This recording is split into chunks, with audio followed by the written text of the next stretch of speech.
Arrojando al cananeo y sus carros cerrados. Porque tú arrojarás al cananeo, aunque tenga carros cerrados, y aunque sea fuerte. Josué 17:18. Cuando los hijos de Israel llegaron a Canaán y entraron en la tierra que fluía leche y miel bajo la protección especial de Dios, no gozaron de un reposo inmediato, pues los cananeos estaban allí, en posesión de la tierra, habitando en ciudades fortificadas que parecían amuralladas hasta el cielo, y ellos tenían que arrojar a estos cananeos antes de poder poseer el país. De hecho, por esta razón fueron enviados allí. Los cananeos habían sido proscritos por Dios. Eran culpables de tan horribles ofensas que Él había decretado la destrucción de su raza.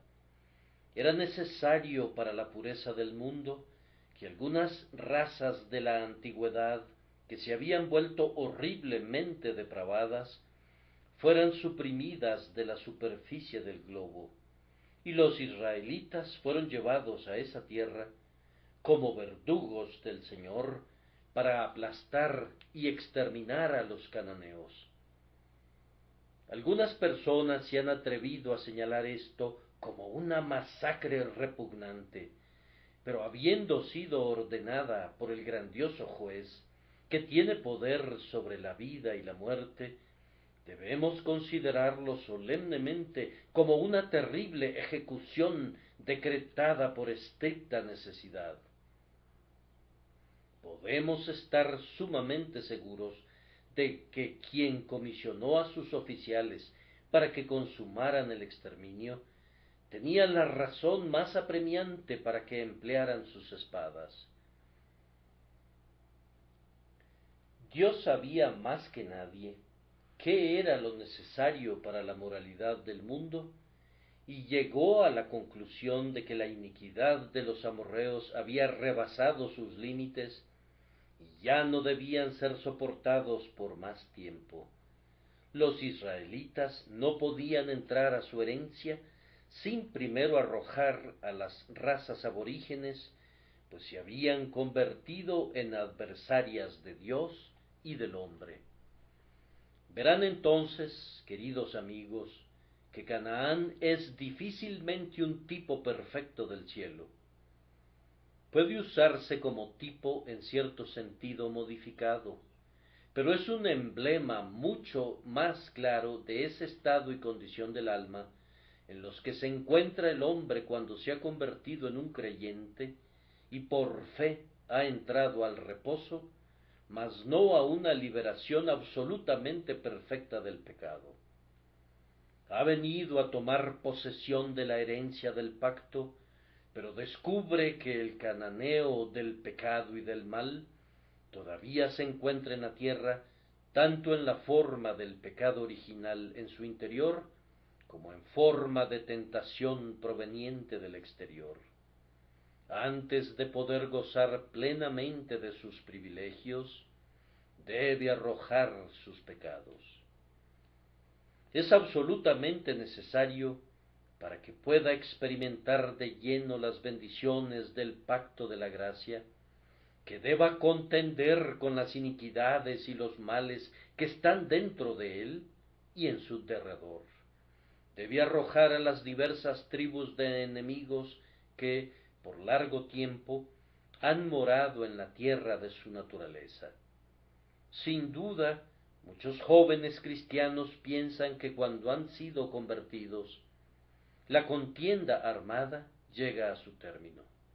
No, la batalla apenas ha comenzado. No han obtenido la victoria, apenas se encuentran en el punto de partida. Han entrado en la tierra en la que tendrán que pelear y luchar y orar hasta obtener el triunfo. Esa victoria será suya, pero tendrán que experimentar agonías para alcanzarla. Quien los ha traído a esta condición no les fallará ni los abandonará, pero al mismo tiempo sólo serán capaces de ganar su herencia mediante recios combates y decididas pugnas. No se engañen con la idea de que podrán sentarse con tranquilidad, pues al verdadero heredero del cielo le sucede precisamente lo contrario. Me estoy dirigiendo a muchas personas que entienden el significado del combate espiritual, y escasamente necesito recordarles que son llamados a ser soldados en armas, y no ejércitos en posición de descanso. Hablo también a otras personas que todavía no entienden mucho acerca de la guerra, pero la vivirán muy pronto, pues la espada de los creyentes jamás descansa envainada por largo tiempo.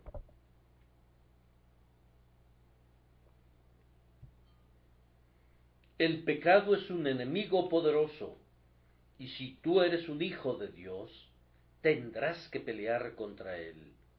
Si tú eres un heredero de la verdadera tierra de Canaán, has nacido primero a una herencia de guerra y luego a la vasta herencia de paz inquebrantable y eterna. La tierra del triunfo está en lo alto, no hay campos de batalla allá. Señor, quisiera conquistar hasta que muera y terminar toda esa guerra gloriosa. Nuestro texto es una arenga a las tribus de Manasés y de Efraín. Josué les dijo: tú eres gran pueblo y tienes grande poder. No tendrás una sola parte. Pero les dijo que aunque les daba 2 porciones, tendrían que arrojar a quienes entonces poseían la tierra. Tú arrojarás al cananeo, aunque tenga carros cerrados y aunque sea fuerte. Que el Espíritu Santo nos aliente para los combates de nuestra vida por medio de las meditaciones de esta hora. Nuestra primera reflexión será: debemos arrojarlos. Es un mandamiento de Dios: arrojarás al cananeo. Cada pecado tiene que ser eliminado sin piedad. Ni un solo pecado debe ser tolerado. Debemos cortarles las cabezas. Hundan la espada en sus corazones. Todos deben morir. No puede ser perdonado ni uno solo de ellos. Toda esa raza tiene que ser exterminada y enterrada a tal profundidad que no se pueda encontrar ni un solo hueso.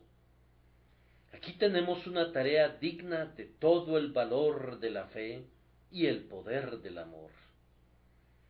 Todos deben ser arrojados, pues cada pecado es nuestro enemigo. Espero que no tengamos enemigos en este mundo entre nuestros prójimos.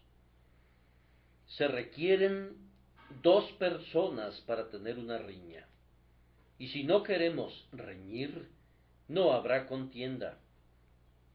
No debemos ofender ni ser ofendidos, sino que, de ser posible, en la medida que nos corresponda, debemos vivir pacíficamente con todos los hombres. Confío que hayamos perdonado a todos los que nos han perjudicado alguna vez, y que anhelemos ser perdonados por todos aquellos a quienes hemos dañado. Pero cada pecado, cada maldad del tipo que sea, son nuestros verdaderos enemigos contra los que debemos luchar hasta el último extremo. No pueden decirle a algún pecado: tienes permiso de morar en mi corazón y ser mi amigo. No puede ser tu amigo, El mal es nuestro enemigo natural e inevitable, y debemos tratarlo como tal. La simiente de la mujer no encontrará nunca a un amigo en la simiente de la serpiente, como tampoco Eva encontró un amigo en la serpiente que le engañó. Cualquier pretensión de amistad con la iniquidad es perjudicial. Si eres amigo del pecado, no eres amigo de Dios. Todos los tipos de pecados son nuestros enemigos y debemos odiarlos con toda el alma. Si puedes decir de cualquier pecado, yo no lo odio, entonces debes cuestionarte muy seriamente si has nacido de nuevo jamás. Una de las señales de un hijo de Dios es que, aunque peca, no ama al pecado.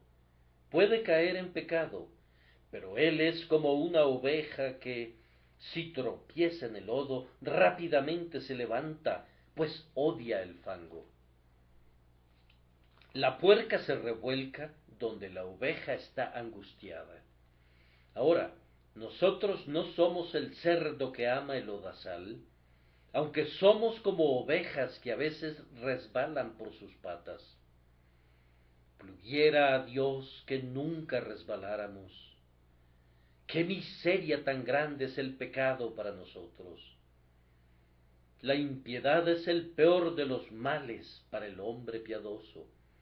Que el Señor nos mande todas las aflicciones que quiera, pero si Él impide que caigamos en pecado, la mayor de nuestras penas se habrá alejado. Cada pecado nos odia, y nosotros odiamos a cada pecado. No hay pecado, queridos amigos, que pueda beneficiarles de alguna manera, sino que los dañará seriamente y los estorbará. El pecado es ese viento pernicioso que no sopla ningún bien para nadie.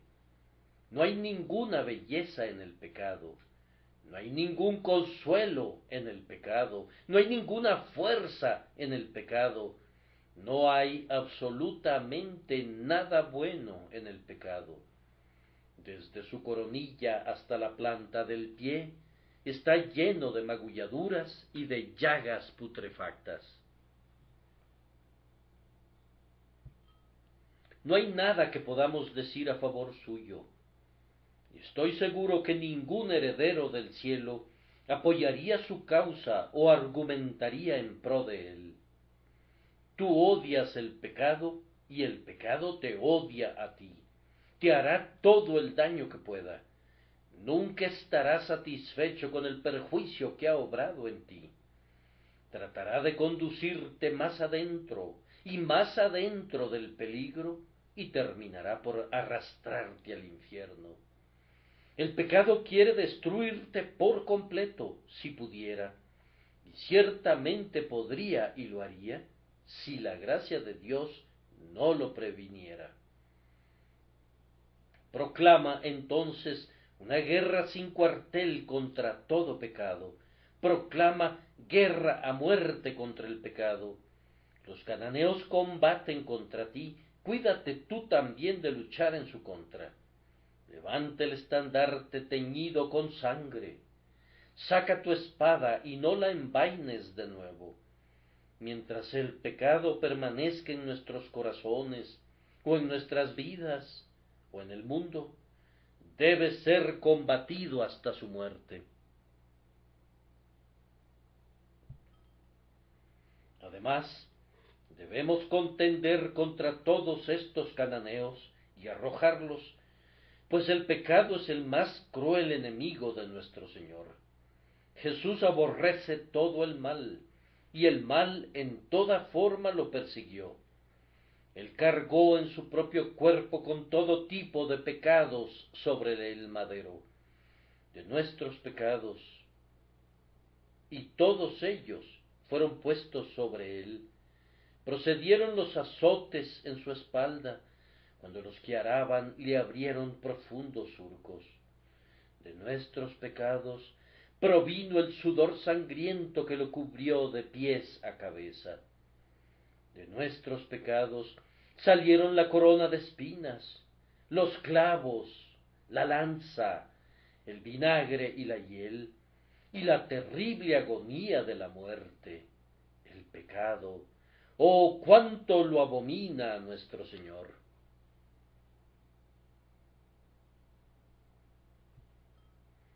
Al quitar nuestro pecado, Él bebió de esa copa de la que, por un instante, comenzó a pedir: si es posible, pase de mí esta copa. El que no conoció pecado, por nosotros lo hizo pecado, para que nosotros fuésemos hechos justicia de Dios en él. Y fue esto lo que le produjo tal agonía. El pecado era para Jesús horror, tormento, muerte. Jesús aborrece el pecado con toda la fuerza de su santa naturaleza. Habiendo sido salvado por Jesús, ¿acaso no odiarás el pecado como Él lo hizo?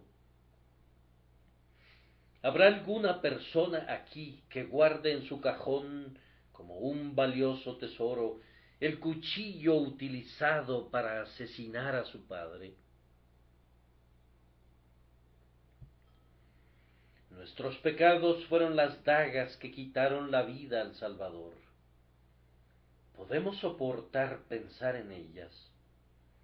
Oh, que nuestras lágrimas se derramaran por el simple recuerdo de nuestra horrible conducta hacia nuestro Señor, a quien inmolamos por nuestros pecados, y que nunca, nunca, nunca toleremos ni una sola de nuestras iniquidades, pues ninguna es inocente del asesinato de nuestro bien amado. Conspiraron para quitarle la vida, que sean ejecutadas de inmediato.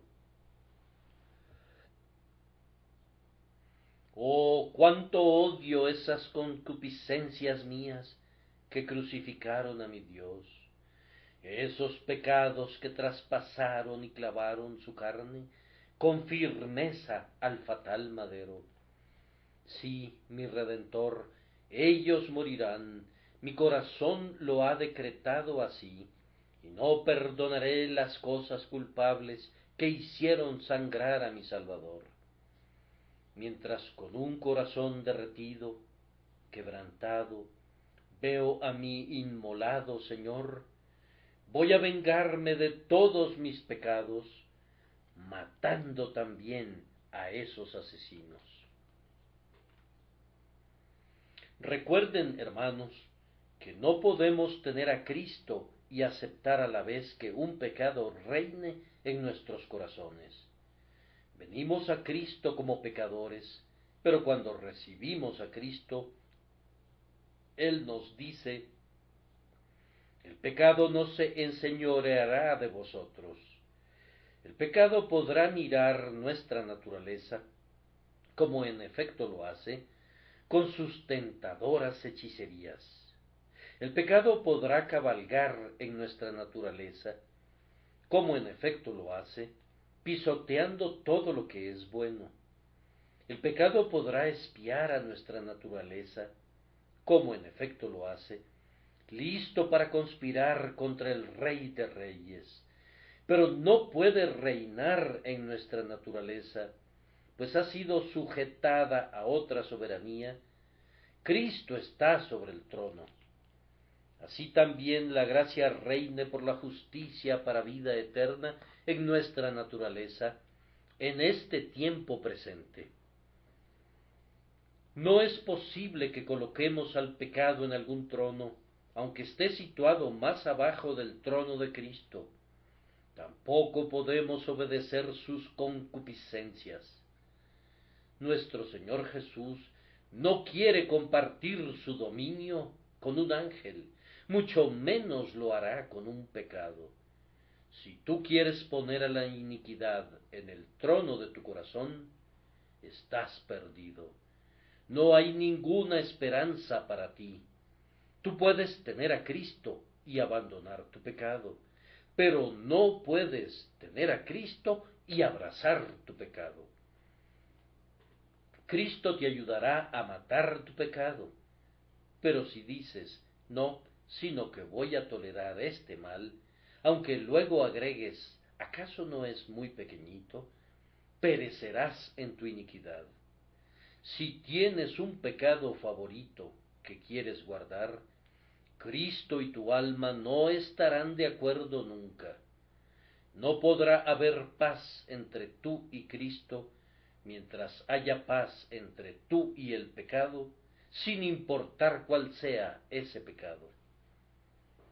He conocido a algunos hombres que han renunciado a la borrachera y cuando han firmado el compromiso han pensado, ahora soy alguien, y han practicado algún otro hábito tan malo como la borrachera. A mí me da mucho gusto verlos a ustedes que son abstemios, pero la abstinencia no los salvará. Los borrachos no pueden entrar al cielo, tampoco los mentirosos, ni los ladrones, ni los fornicarios, ni los incrédulos. Has arrojado a un cananeo, pero ¿qué pasa con el resto de ellos?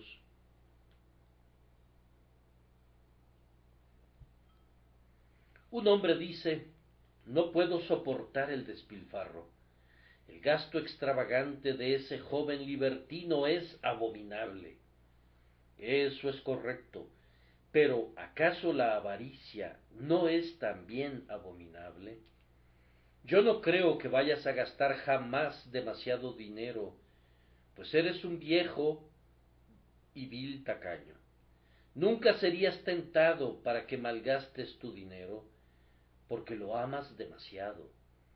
La extravagancia no es lo tuyo, pero ciertamente puedes llegar a la ruina por la vía de la ambición y de la codicia, así como por el camino de la prodigalidad. La ambición puede ser un mejor vicio para tu bolsillo, pero no será nada mejor para tu alma cuando estés ante el tribunal de Dios. Un hombre aborrece la hipocresía, pero él mismo es cruel, duro y no perdona. Otro hombre no dice maldiciones jamás, pero miente con la velocidad de un caballo al galope. He conocido a un hombre que odia las mentiras y sin embargo se ha entregado a la lujuria.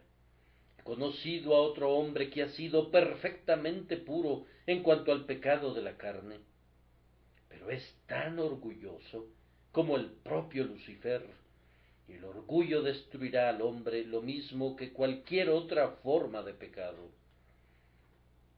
El hecho es que todo el nido de pájaros inmundos debe ser arrojado al suelo. Todos los huevos del basilisco deben ser aplastados. Debemos orar. El ídolo más querido que he conocido, independientemente de cuál sea, ayúdame a derribarlo de su trono para adorarte únicamente a ti.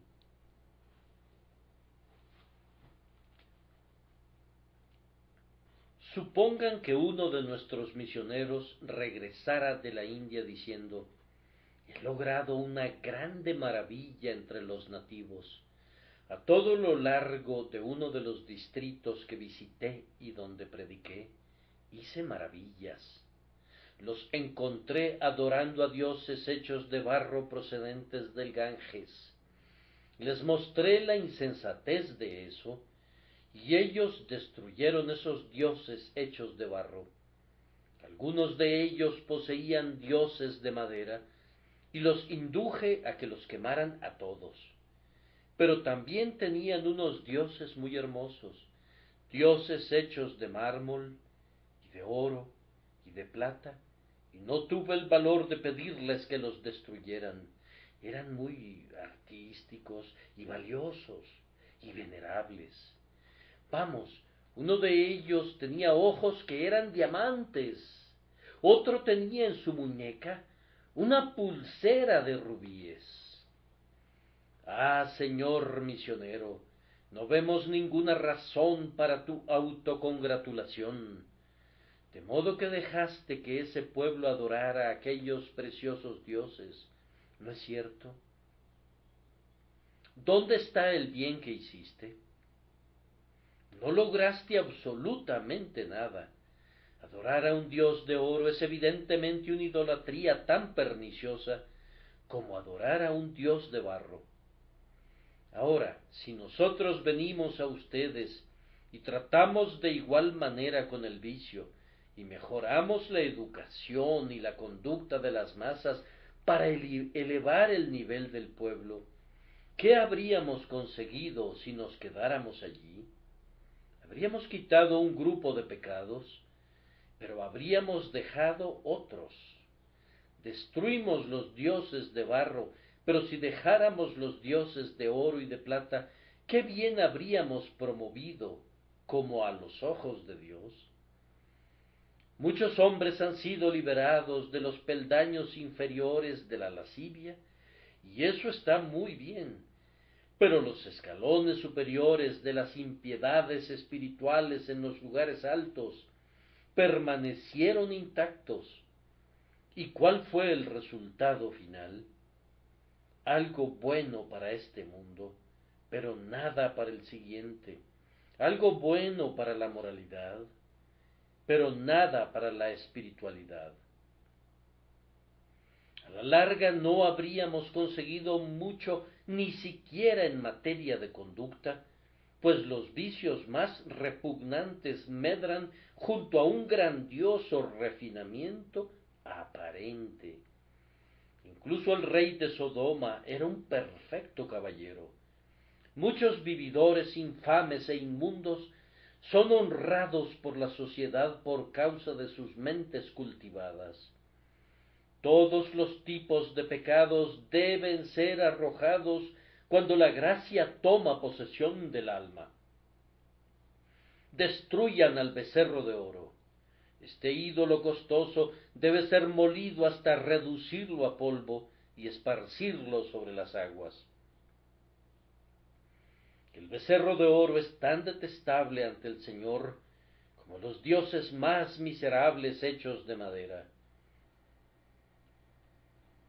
Una forma de enemistad contra Dios es tan aborrecible a su ley como cualquier otra.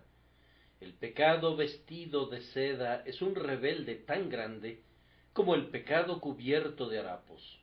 Pueden untar al pecado con agua de colonia, pero no huele mejor. Recuerden también, queridos amigos, que un hombre no puede ser liberado del pecado si es siervo tan solo de uno de ellos. Aquí tenemos a un hombre atado a una larga cadena que sujeta su pierna, una cadena que cuenta con 50 eslabones. Ahora, supongan que yo me presento como un libertador y le quito 49 eslabones, pero dejo la argolla de un extremo de la cadena sujetada a la columna, mientras su pierna continúa atrapada por la argolla de acero del otro extremo de la cadena, y ambos extremos quedan unidos por el eslabón restante. ¿Qué beneficio le pude proporcionar? ¿Cuánto bien le hice? Ese hombre permanece siendo un cautivo. Si tuvieran un pájaro aquí, digamos un canario, y fuera totalmente libre excepto por una patita, no sería un pájaro libre, pero está detenido solo por un hilito de algodón, dirás. A pesar de ello, el pájaro no está en libertad, no puede volar donde él quiera. En tanto que un hombre sea mantenido cautivo por un único vicio, no importa cuán pequeño sea, está todavía sirviendo a la iniquidad. Si lo ata un solo pecado y lo domina, no es un hombre libre que pertenezca al Señor. Él es todavía un esclavo sujeto a la peor forma de esclavitud, está bajo el dominio del mal. De esto pueden entender que no exageré cuando dije, arrojen todos sus pecados. Todos ellos deben ser conquistados, cada uno de ellos. No se le debe permitir a ningún pecado que ocupe el amor de nuestro corazón, ni el trono de nuestra naturaleza. Hay ciertos pecados que, cuando comenzamos a combatirlos, son dominados con prontitud. Aquellos israelitas, cuando estaban en lo alto de las montañas y en los bosques, avanzaron con prontitud al país montañoso de los cananeos y los destruyeron. Pero abajo en la llanura, donde los caballos y los carros gozaban de suficiente espacio, los israelitas no sabían qué hacer.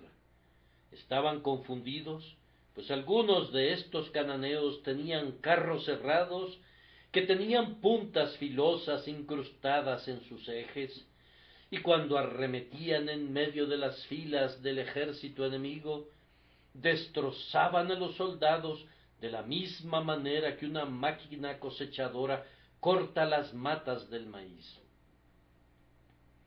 Por un tiempo esto desconcertó completamente a los israelitas. Era un asunto terrible que tenía que ser analizado, y el miedo exageraba todavía más el poder de los carros terribles. El temor los volvía impotentes hasta que lograron cobrar ánimo, y cuando al fin se armaron de valor, descubrieron que estos carros no eran tan terribles como lo habían supuesto. Había formas de enfrentarlos y de dominarlos. Si Israel simplemente confiaba en Dios y cobraba valor. Cuando un hombre es convertido por la gracia divina, ciertos pecados suyos son sometidos de inmediato, alzan de pronto el vuelo para no regresar nunca. Después de hablar con miles de convertidos, difícilmente recuerdo haber escuchado a algún hermano que dijera que se le hizo difícil dejar de maldecir. A menudo he escuchado que la gente expresa sorpresa porque por años nunca habían expresado una sola frase sin decir una maldición. Pero desde el momento de su conversión, ninguna palabra profana ha escapado jamás de sus labios. Recuerdo a uno que dijo, habiendo sido un profano blasfemo del peor tipo, que algunos años después de su conversión, una cabeza de puerco rodó sobre su pie y se le escapó una mala palabra, por lo que casi se le partió el corazón, pero que durante toda su vida, desde su conversión, no recordaba que tal insensatez y pecado lo hubieran asediado del todo. Proferir maldiciones es un cananeo que es pronto dominado, arrojado y asesinado. Lo mismo sucede con muchas otras formas de mal. Ponemos rápidamente nuestra espada en sus gargantas y por la gracia de Dios quedamos totalmente libres de que regrese esa tentación.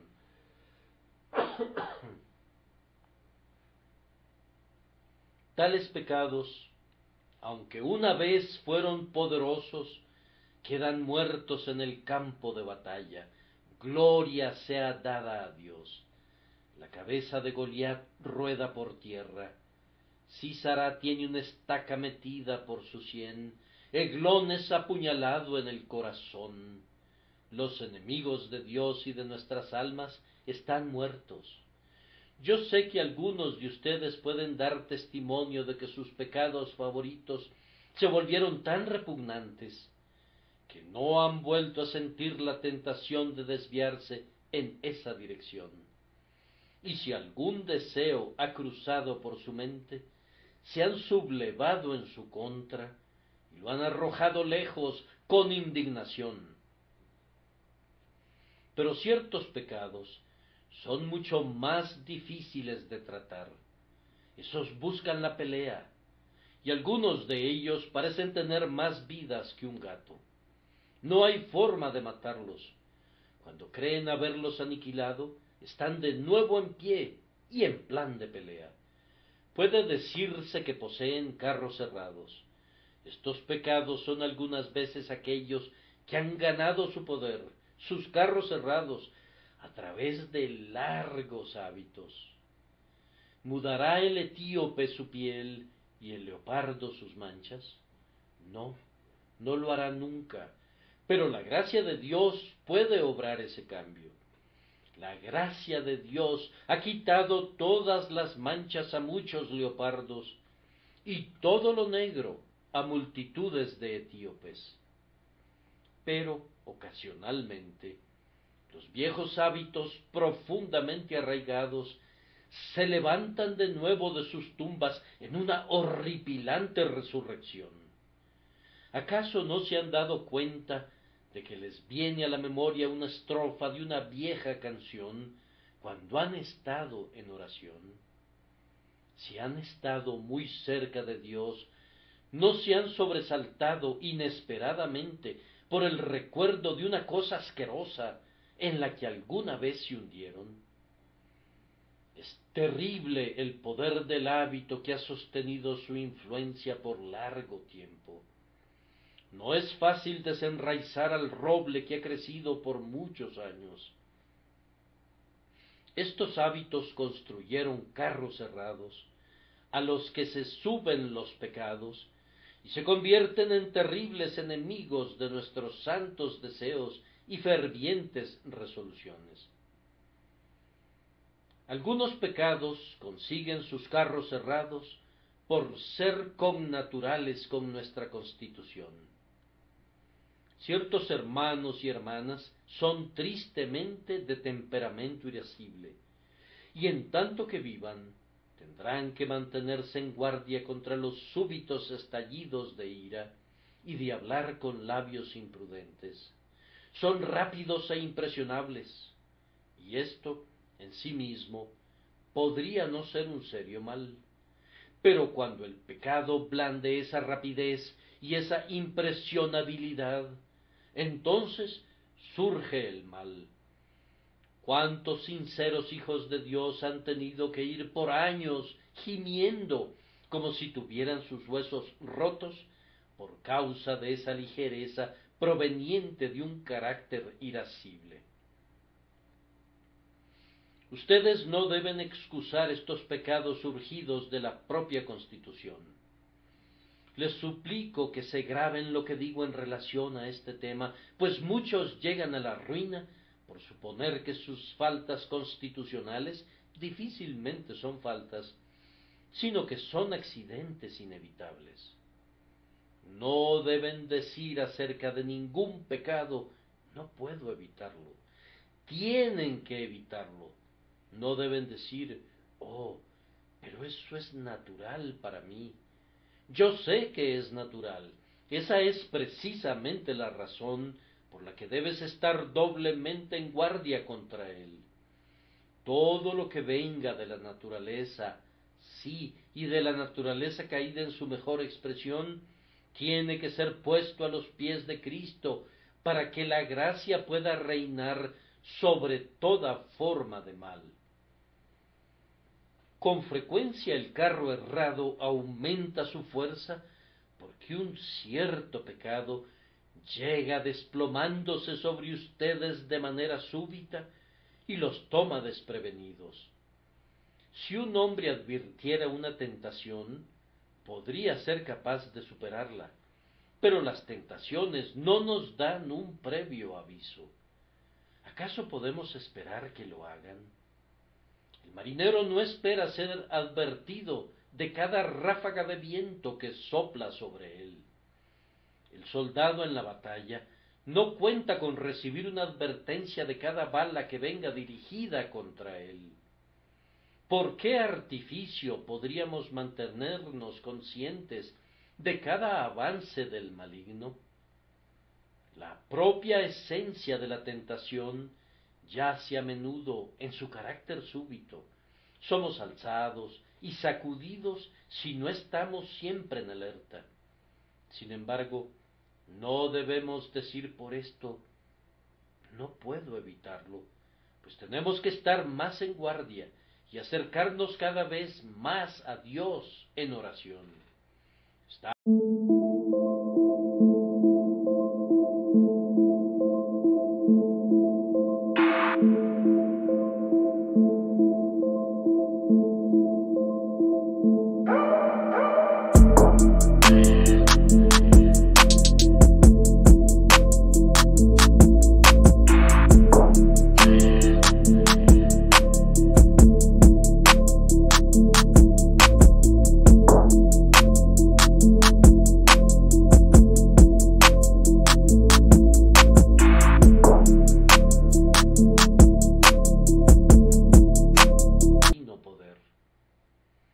Queridos amigos, algunas veces estos pecados adquieren poder del hecho que, si no nos sometemos a ellos, podemos incurrir en el ridículo por su causa.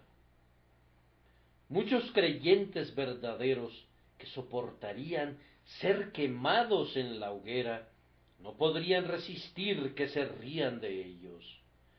Muchas personas son notablemente sensibles a la burla o al sarcasmo. Esa gente podría soportar ser flagelada, mas no ridiculizada. Así que los poderes de las tinieblas asedian con escarnios y burlas y mofas y desprecios. Estos son los carros cerrados para ellos. No dudo que nuestros amigos soldados, que van a ser bautizados esta noche, experimentarán tiempos duros en este sentido. Pido a Dios que los fortalezca en las barracas y que los haga semejantes a hombres protegidos por un blindaje que no pueda ser traspasado ni por espada ni por flecha. Yo no querría, si pudiera, evitar que cualquiera de ustedes fuera perseguido a su medida. ¿Acaso no deben pelear los soldados? Yo detendría la persecución por causa del perseguidor, pero por causa de ustedes, que tienen que soportarla, no levantaría ni un solo dedo para evitarlo, porque la prueba es una educación que tiene un valor supremo. Nunca veremos campeones si no hay un combate. Hermanos, algunos de nosotros hemos vivido en guerra durante tanto tiempo que tendríamos un poco de miedo si estuviéramos libres de asedio por un rato. Nos han ofendido con todo tipo de denuestos, y si quedaran otras formas de abuso que todavía no han sido usadas, esperaríamos que esa inmundicia fuera derramada sobre nuestras cabezas. Sin embargo, nuestros detractores y denostadores no nos han quebrado un solo hueso, no han herido nuestra fe, ni han marchitado nuestra esperanza, ni han enfriado nuestro amor, ni han detenido nuestra comunión con Dios. Ciertamente nos hemos fortalecido para soportar el fuego y el yunque y el martillo con los que nuestros enemigos se han distinguido en su obra contra nosotros. Más unión con Dios, más confianza en Él y más gozo en Él acompañan a menudo al Hijo de Dios cuando está bajo el más intenso fuego. Sin embargo, la prueba de escarnios crueles hace que el pecado parezca tener carros errados. Tal vez una de las peores cosas para un cristiano es que ciertos pecados son supuestamente irresistibles. Eso es un error popular y muy pernicioso, por cierto.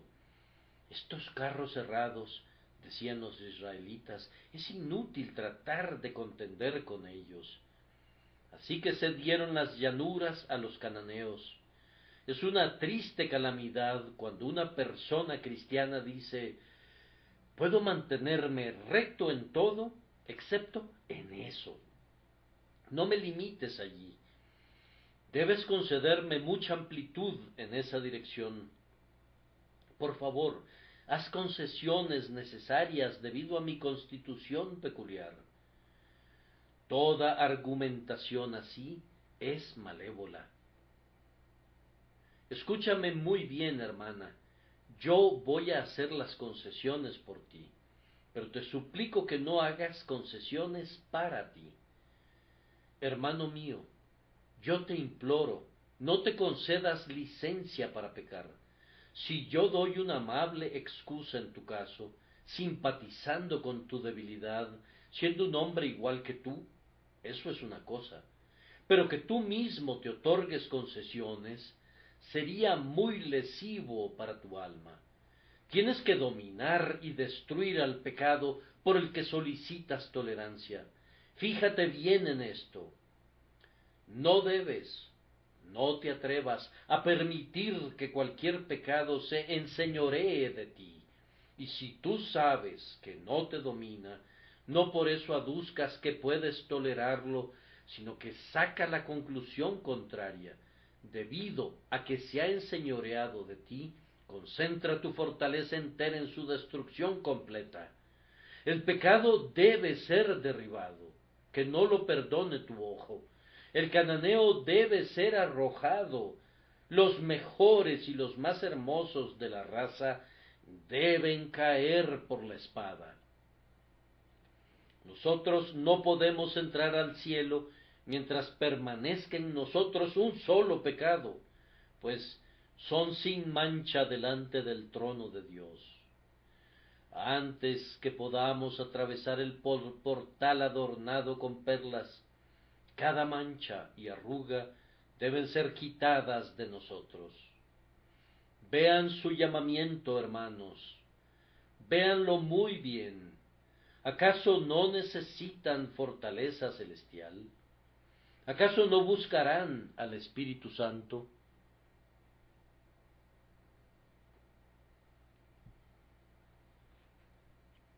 Ahora voy a referirme al segundo encabezado. Ya he dicho que debemos arrojarlos. El segundo encabezado es que ellos pueden ser arrojados. No estoy diciendo que nosotros podemos arrojarlos, sino que afirmo que pueden ser arrojados. Será un milagro muy grande, pero debemos creer en él, pues otras grandes maravillas han sido obradas. Observen primero que ustedes y yo hemos sido levantados de los muertos. ¿No es así? Y Él os dio vida a vosotros cuando estabais muertos en vuestros delitos y pecados. Si un muerto ha resucitado, entonces todo puede hacerse con ese hombre que ha recibido vida. No me digan que hay una mancha en el rostro del recién resucitado Lázaro que no pueda ser quitada. Yo no lo creo.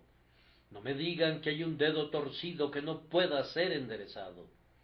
Después de haber visto que el muerto vive, estoy seguro de que ese hombre vivo puede ser perfeccionado. El que pudo levantar a Lázaro de los muertos, puede hacer que le quiten las vendas, puede levantarlo más allá de sus imperfecciones y debilidades, y puede hacerlo apto en toda obra buena para hacer su voluntad. Puede hacerse. La resurrección de los muertos es la evidencia de que puede hacerse. También por el poder divino han sido conducidos a creer en el Señor Jesucristo.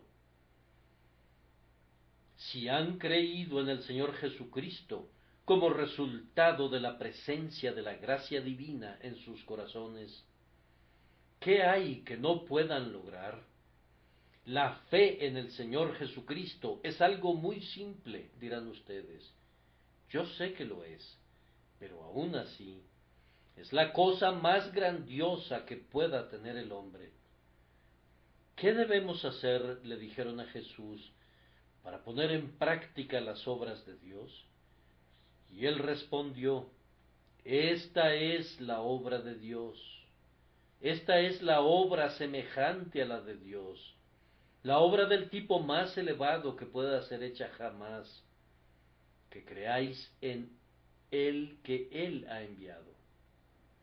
Si han sido habilitados para creer, pueden ser capacitados para ser santos.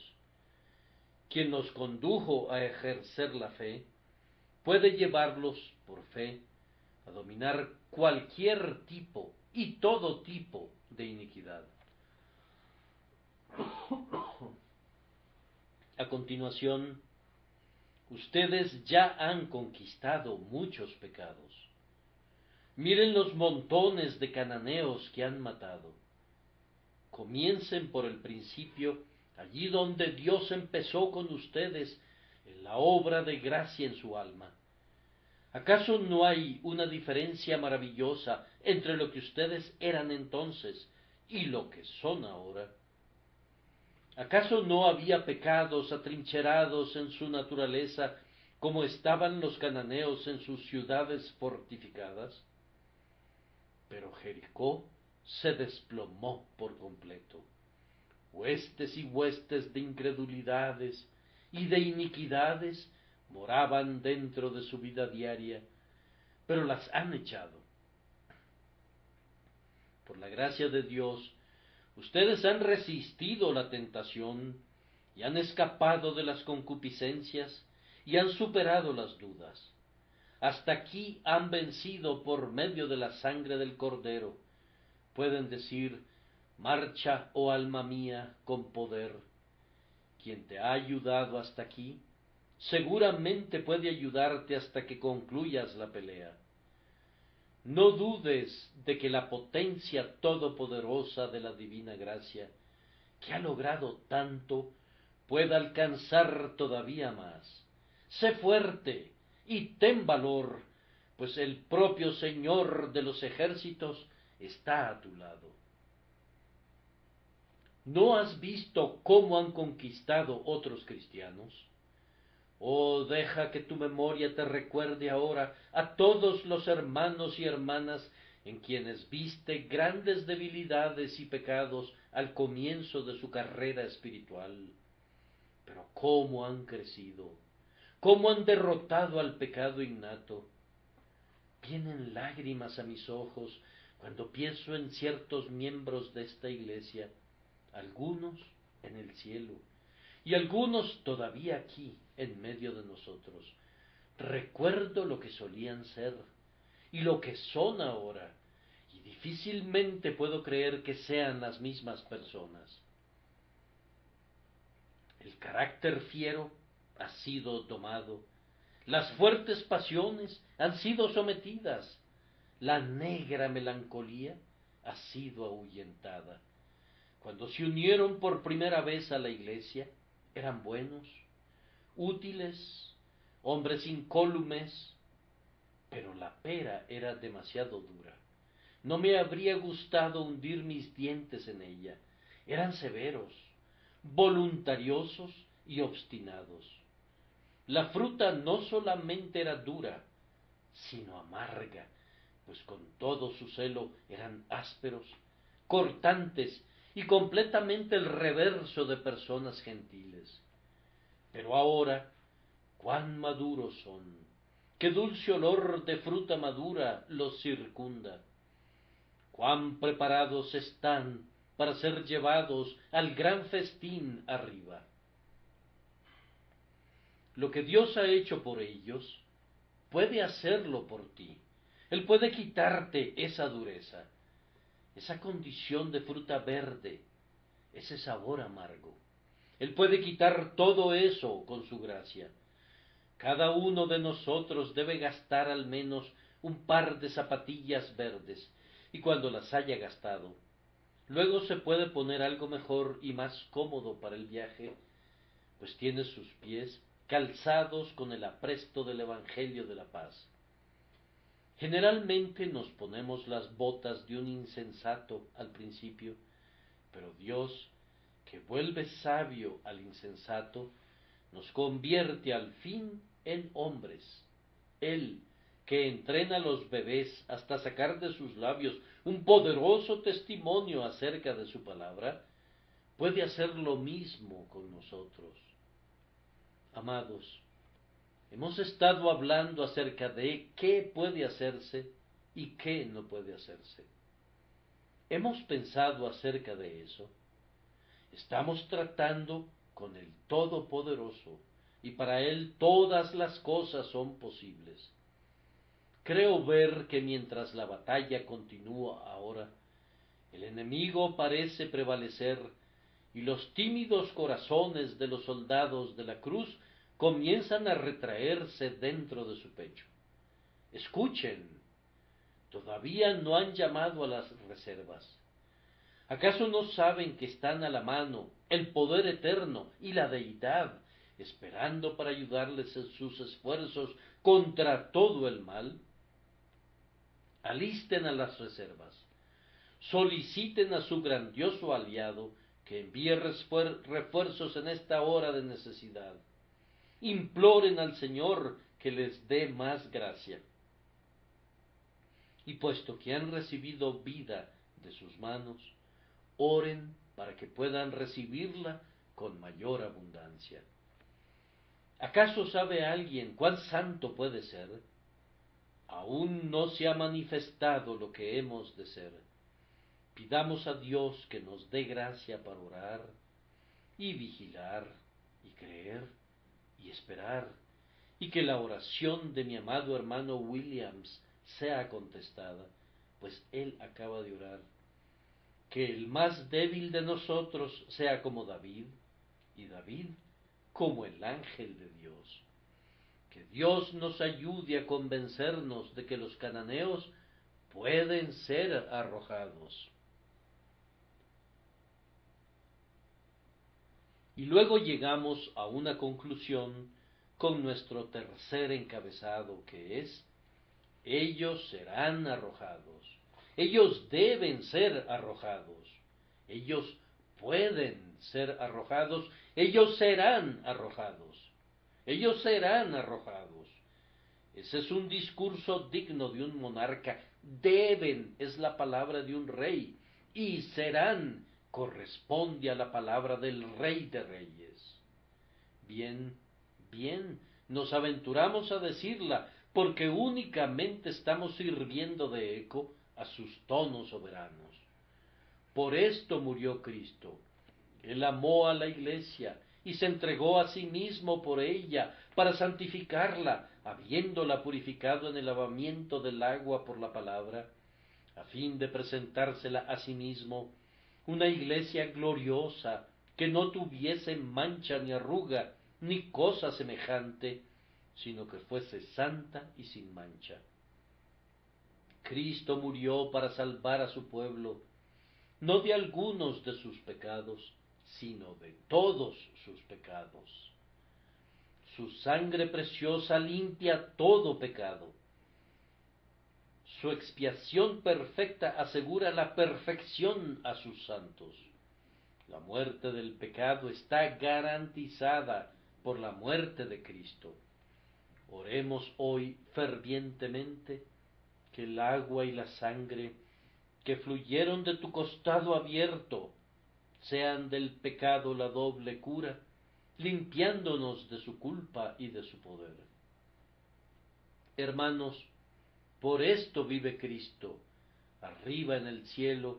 Él intercede por nosotros, por lo cual puede también salvar perpetuamente a los que por Él se acercan a Dios, viviendo siempre para interceder por ellos. El deseo de su corazón es que seamos guardados del pecado. Padre Santo, santifícalos en tu verdad, tu palabra es verdad. Él suplica eso, y aunque Satanás quiera poseerlos y cribarlos como trigo, ellos serán preservados. Cristo en el cielo es el modelo de lo que nosotros seremos, y no dejará de formarnos según su propio modelo. Un día seremos perfectamente conformados a su imagen, y entonces estaremos con Él en la gloria. El honor de nuestro Señor está comprometido a la presentación de todos sus santos en una pureza sin mancha a sí mismo en el día de su gloriosa boda. Por esto nos es dado el Espíritu Santo. Él no nos es dado para que simplemente venga a nuestros corazones y nos consuele en nuestros pecados, sino para liberarnos de todo mal y para consolarnos en Cristo Jesús. Él da vida, dirige, ayuda, ilumina, hace miles de cosas, pero principalmente Él nos santifica. Él viene al corazón para arrojar a cualquier otro poder que busque tener allí su dominio. Por el Espíritu vivo de Dios que mora en ustedes, como Dios en su templo, yo quiero exhortarlos a que clamen a Él, para que cada Dagón pueda ser derribado, cada altar de Baal sea destruido, cada becerro de oro sea molido y reducido a polvo. Oh hermanos y hermanas, de ahora en adelante nunca autoricemos un pase a ningún pecado para que venga y entre en nuestros corazones. No otorgaremos una licencia a ningún pecado. No tendremos ningún espacio donde el mal pueda hospedarse. No tendremos ninguna cama disponible para la iniquidad, ni le asignaremos una habitación, ni siquiera en el granero o en una dependencia accesoria. No digamos indolentemente, no puedo superar ese hábito pecaminoso. Claro que puedes vencerlo, debes vencerlo. No digas, voy a pintar la raya allí. ¿Realmente debo tolerar esa falta en particular? No la toleres, te arruinará. ¿Cómo te atreves a decir, debo beberme ese veneno? No lo toques. Oh, que el veneno de la iniquidad no se acerque nunca a tus labios, sin importar cuán dulce pueda parecer al gusto carnal. Este es el preciso objetivo del Evangelio que les predicamos, y habremos predicado en vano, a menos que ustedes estén esforzándose contra el pecado. El nuestro es un Evangelio santo, y si no los hace santos, no habrá hecho nada por ustedes. Este, en especial, es el significado de la ordenanza del bautismo, para la cual la pila está abierta ante ustedes. Uno de los significados del bautismo del creyente es que a partir de ahora ustedes son sepultados con Cristo, muertos a sus viejos pecados y resucitados con Cristo para que anden en vida nueva. ¡Qué farsa sería si ustedes vivieran todavía en pecado! Yo daría gracias a Dios por no bautizar a ninguno de ustedes si los viera vivos para el pecado, como solían ser. Si ustedes y yo somos impíos, apuñalamos a la religión en sus partes vitales y asesinamos nuestra profesión de fe. Si decidiéramos en nuestras mentes que toleraremos cualquier pecado dentro de nosotros, en esa misma medida negaríamos a Cristo el trabajo de su alma. Nada contrista más al Espíritu de Dios que la impiedad, y nada agrada más a Cristo que ver que sus discípulos caminan tras sus huellas. Yo quisiera poder ser capaz de hablar más instructivamente sobre un tema como este, pero me hablo a mí mismo y siento el efecto de la verdad conforme la expreso. Yo pido que pueda hablar a todos los aquí presentes con resultados prácticos. No dudo que me estoy dirigiendo a muchos queridos hermanos que están mucho más avanzados que yo, y a ellos les digo, prosigan, queridos hermanos, de fuerza en fuerza, y que el Señor les ayude a hollar a todos los poderes de las tinieblas y salir airosos muy pronto. Pero también les hablo a otros que van más retrasados que yo, y lamento que así sea, pues yo estoy muy lejos de haber llegado, aunque prosigo a la meta con todo mi corazón. Si ustedes son hijos vivientes del Dios viviente, aférrense a aquella promesa, poco a poco los echaré de delante de ti. Si no pueden conquistar a todos los heveos y jebuseos hoy, al menos derriben a uno, y luego a otro, que la poderosa gracia de Dios, sin la cual no pueden hacer nada, les ayude a mantener la espada fuera de la vaina, apuntando al centro del corazón del pecado con la mayor fuerza que posean, hasta que el último pecado caiga muerto a los pies de Cristo, y ustedes sean perfectamente felices, porque Él los ha vuelto perfectamente santos. No hay miedo de permanecer todavía sobre esta tierra mancillada por el pecado, si han alcanzado una vez el punto de perfección. Este es un pobre mundo para las personas completamente santificadas. Dios no deja a su grano maduro en los cultivos por mucho tiempo. Se lleva las gavillas a casa, a su granero, cuando ya están listas. Nosotros pronto estaremos con Él donde Él está, cuando seamos hechos semejantes a Él. El Señor nos conceda esto por medio de Jesús. Amén.